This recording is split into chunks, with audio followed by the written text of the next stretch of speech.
Doctor बीना चतुर्वेदी की आवाज़ में उनके कहानी संग्रह दहलीज के सपने से सुनिए इस संग्रह की प्रथम कहानी दहलीज के सपने। यह कहानी ऐसी लड़की प्रतिज्ञा की कहानी है जो अपने देश से बहुत प्यार करती है। विदेश कभी नहीं जाना चाहती, मगर एक दिन अचानक उसे अपने पति के साथ 1 वर्ष के लिए विदेश जाना पड़ता है। वहाँ प्रतिज्ञा यादों के सहारे अपना समय काटती है। अपने देश वापस आने पर उसका दहलीज का सपना पूरा हो जाता है। सुनिए कहानी दहलीज के सपने। प्रतिज्ञा की परवरिश प्रकृति के सुरम्य वातावरण में हुई थी। उसके दादाजी गांव के प्रधान थे और पिताजी गांव के विद्यालय में प्राचार्य के पद पर कार्य करते थे। गांव में इस परिवार का बहुत दबदबा था। दादा अमरनाथ जी बहुत बड़ी जमीन जायदाद के मालिक थे। कई एकड़ जमीन थी जिसमें अनाज, दालें, साग, सब्जी, फल, फूल और मसाले आदि सभी कुछ पैदा होते थे। उनके खेतों पर अनेक मजदूर काम करते थे। प्रतिज्ञा अपने दादाजी के साथ शाम के समय हर रोज खेतों की सैर करने जाती थी। फूलों पर बैठी तितलियों को पकड़ने में उसे बहुत आनंद आता था। प्रतिज्ञा जब वापस आती थी तब अपनी झोली फल और फूलों से भर लेती थी।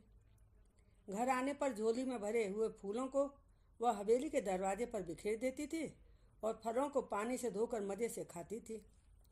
अमरनाथ जी की विशालकाय तिमंजिला हवेली का निर्माण लाल पत्थरों से किया गया था। हवेली के दरवाजे के ऊपर लगी गणेश जी की आकर्षक प्रतिमा ने हवेली में 4 चांद लगा दिए थे। पत्थरों के विशालकाय स्तंभों पर देवी देवताओं की अनगिनत प्रतिमाएं थीं। दादाजी सूर्योदय से पूर्व ही उठ जाते थे। सर्वप्रथम वह गणेश जी और देवी देवताओं की प्रतिमाओं के समक्ष हाथ जोड़कर कुछ एक संस्कृत के श्लोक बोलते थे। इसके बाद ही उनकी दिनचर्या शुरू होती थी। परिवार में दादाजी, दादी जी, पिताजी, माताजी, प्रतिज्ञा और उसके दोनों भाइयों के अलावा 2 चाचा चाचियाँ, उनके बच्चे और 2 बुआएं भी थीं। बुआओं की शादी हो चुकी थी, वह ससुराल चली गई थी। तीज त्योहार तथा गर्मी की छुट्टियों में वे अपने बच्चों के साथ लंबे समय तक रहने के लिए आती रहती थी। अब प्रतिज्ञा बड़ी और समझदार हो गई थी। एक दिन प्रतिज्ञा के मौसी मौसाजी और उनका बेटा अभिषेक सबसे मिलने के लिए आए थे। अभिषेक MBA की पढ़ाई करने के लिए विदेश जा रहा था। इस बात को मौसी और मौसाजी बड़े गर्व के साथ सबको बता रहे थे। प्रतिज्ञा अभिषेक से पूछने लगी थी कि भैया, आप पढ़ाई करने के लिए विदेश क्यों जा रहे हैं? हमारा देश तो कितना अच्छा है और हर तरह की पढ़ाई की सुविधाएं भी यहाँ उपलब्ध हैं। फिर अपनों का साथ छोड़कर एकाकी जीवन जीने के लिए आप वहाँ क्यों जा रहे हैं? अभिषेक ने बड़ी लापरवाही से जवाब दिया था कि प्रतिज्ञा, तू नहीं समझेगी। बाहर की दुनिया की जानकारी तुझे नहीं है। तेरी दुनिया तो बस ये हवेली और खेत खलिहानों तक ही सीमित है। अभिषेक का जवाब सुनकर प्रतिज्ञा को गुस्सा तो बहुत आया था, मगर वह शांत भाव से अंदर चली गई। वहाँ बैठे सभी लोगों को अभिषेक का जवाब चो रहा था, मगर इस बात को कोई तूल नहीं देना चाहता था, अतः सब चुप ही रहे थे। प्रतिज्ञा की BA तक की पढ़ाई पूरी हो गई थी। दादाजी का कहना था कि अब इसके हाथ पीले करने का समय आ गया था। उसकी शादी के लिए इधर उधर से रिश्ते आने लगे थे।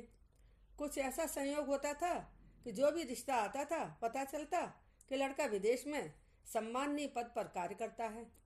घर के सभी लोग इन रिश्तों के लिए तैयार हो जाते थे, मगर प्रतिज्ञा और दादाजी को ऐसे रिश्ते पसंद नहीं आते थे। प्रतिज्ञा ने साफ शब्दों में कह दिया था कि वह अपना देश छोड़कर विदेश में रहकर एकाकी जिंदगी जीना नहीं चाहती। प्रतिज्ञा की बुआ ने एक रिश्ता बताया था। लड़का सुशिक्षित और संपन्न परिवार का था। अपने देश में ही काम करता था और परिवार के साथ रह रहा था। दादाजी कहने लगे थे कि और क्या चाहिए। प्रतिज्ञा को तो बस यही चाहिए था। सब कह रहे थे कि इनकी शादी हो जाने पर राम सीता जैसी जोड़ी लगेगी। शक्ल सूरत से वह प्रतिज्ञा के समान खूबसूरत और स्मार्ट है। सौहार्दपूर्ण वातावरण में बातचीत हुई थी। प्रतिज्ञा और आशीष ने अपनी सहमति दे दी थी। सब कुछ तय हो जाने पर सगाई की रस्म की गई थी। 2 महीने बाद का शादी का मुहूर्त निकला था। दोनों परिवारों में शादी की तैयारियां जोर शोर के साथ चल रही थी। शादी का दिन आ गया था। प्रतिज्ञा को दुल्हन के रूप में सजाया गया था। बाजे बज रहे थे। हवेली के बाहर होने वाली आतिशबाजी की रौनक देखने लायक थी। दूल्हे के रूप में हाथी पर बैठे आशीष मुस्कुरा रहे थे। बाराती महिलाएं और पुरुष नृत्य करने में व्यस्त थे। प्रतिज्ञा की सहेलियां प्रतिज्ञा को अपने साथ चुपचाप ले आई थीं और उन्होंने उसे आशीष की एक झलक दिखाई थी। प्रतिज्ञा का दिल जोर से धड़क रहा था।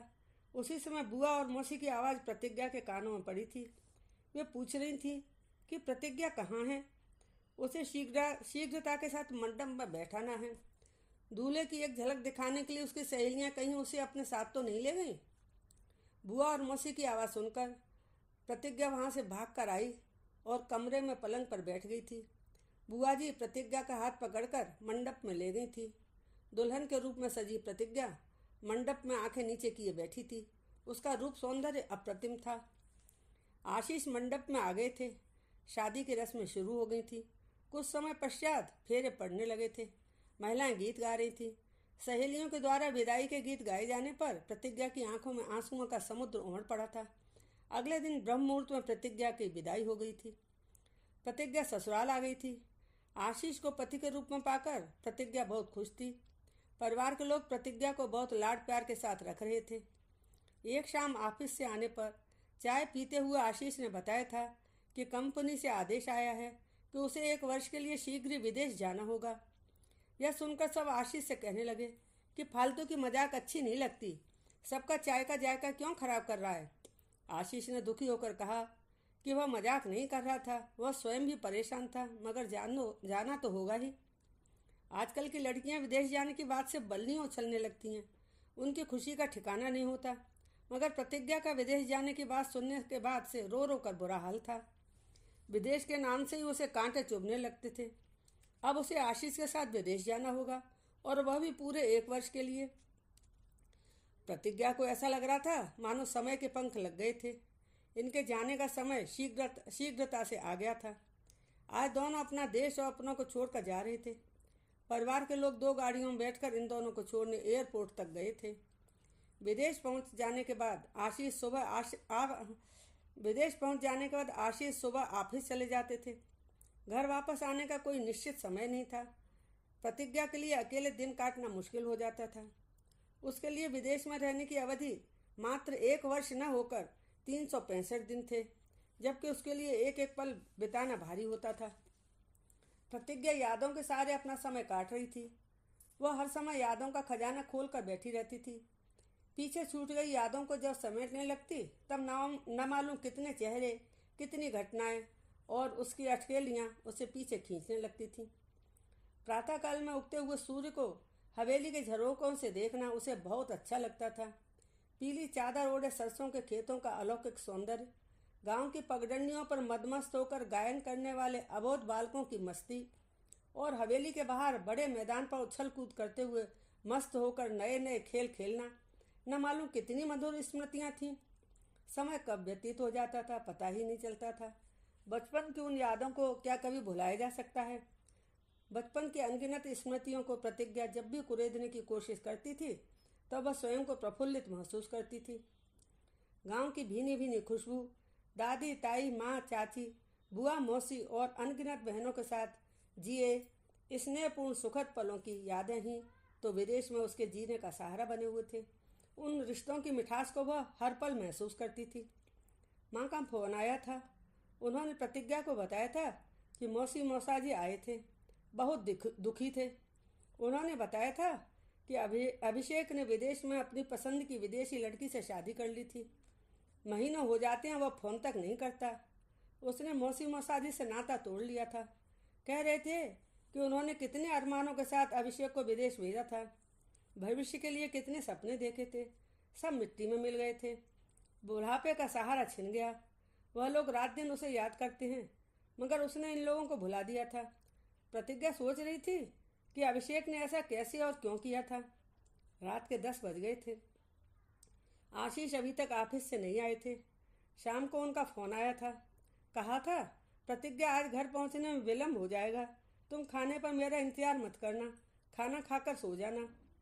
प्रतिज्ञा सोच रही थी कि आशीष ने कितनी आसानी से कह दिया था कि खाना खाकर सो जाना, मगर वह ऐसा कैसे कर सकती थी। यहाँ विदेश में हम दोनों ही तो हैं जो एक दूसरे के सहारे समय काट रहे हैं। हद हो गई। दूसरे ही पल प्रतिज्ञा सोचने लगी थी कि आशीष पर ऑफिस के कार्य का बहुत दबाव है, वह भी बेचारा क्या करे। सोफे पर बैठी हुई प्रतिज्ञा की न मालूम कब आंख लग गई थी और वह स्वप्न में अपने देश पहुंच गई थी। ग्रामीण जीवन में देखे गए प्राकृतिक दृश्य, खुला वातावरण और शीतल मंद समीर उसके दिले दिमाग को स्फूर्ति प्रदान कर रही थी। वृक्षों की झुरमुटों में, छिपे घोंसलों में पक्षियों के मासूम बच्चों का कलरव और अपने पंखों को फड़फड़ाते हुए बेझिझक होकर उड़ने का प्रयास देखते ही बनता था। बचपन में इस तरह के दृश्यों को निहारते हुए प्रतिज्ञा का न मालूम कितना समय व्यतीत हो जाता था। उसे इसका अनुमान तक नहीं होता था। जब घर की कोई महिला प्रतिज्ञा को आवाज़ देती थी तभी उसकी तंद्रा भंग होती थी। सोफे पर अधलेटी हुई प्रतिज्ञा को स्वप्न में यही सब दिखाई पड़ रहा था। तभी दरवाजे पर घंटी बजी थी। प्रतिज्ञा का स्वप्न भंग हो गया था। आशीष आ गए थे। आशीष ने प्रतिज्ञा को बताया कि आज ऑफिस में बहुत काम था, उसे लंच करने का भी समय नहीं मिला था। प्रतिज्ञा ने आशीष से कहा कि आप फ्रेश हो जाइए, मैं भोजन लगाती हूँ, हम दोनों साथ में बैठकर खाएंगे। आशीष ने प्रतिज्ञा से पूछा कि उसने खाना क्यों नहीं खाया। प्रतिज्ञा ने जवाब दिया, मुझे अकेले खाने की आदत नहीं है। अपने देश में परिवार के सभी लोग साथ में बैठकर ही खाना खाते थे। आशीष ने कहा, अरे प्रतिज्ञा, फिर वही बात, क्या तुम इन बातों को जहन से निकाल नहीं सकती? इस तरह से कब तक परेशान होती रहोगी? प्रतिज्ञा ने आशीष के हाथों को अपने हाथों में लेते हुए कहा, आशीष, मेरे परिवार के लोग खेत खलियान और गांव की आबो हवा के साथ साथ अपने देश की मिट्टी की सुगंध, सभी कुछ मेरी जिंदगी में इस कदर समाये हुए हैं कि मैं चाहकर भी इन्हें अपने आप से अलग नहीं कर सकती। मैं हर समय उन्हीं के सपने देखती रहती हूँ। मेरी दहलीज के सपने मेरी रग रग में समाये हुए हैं। आशीष ने कहा, प्रतिज्ञा, परेशान मत हो, तुम्हारे इंतजार की घड़ियाँ समाप्त होने वाली हैं। अगले महीने हम अपनों के बीच अपने देश वापस जाने वाले हैं। अब तुम्हारे दहलीज के सपने शीघ्र ही साकार होने वाले हैं। आशीष और प्रतिज्ञा 1 वर्ष विदेश में रहकर अपने देश अपनों के बीच आ गए थे। सब बहुत खुश थे। अपना देश अपना ही होता है। हमें अपने देश की महत्ता को समझना चाहिए। उनका दहलीज का सपना पूरा हुआ था।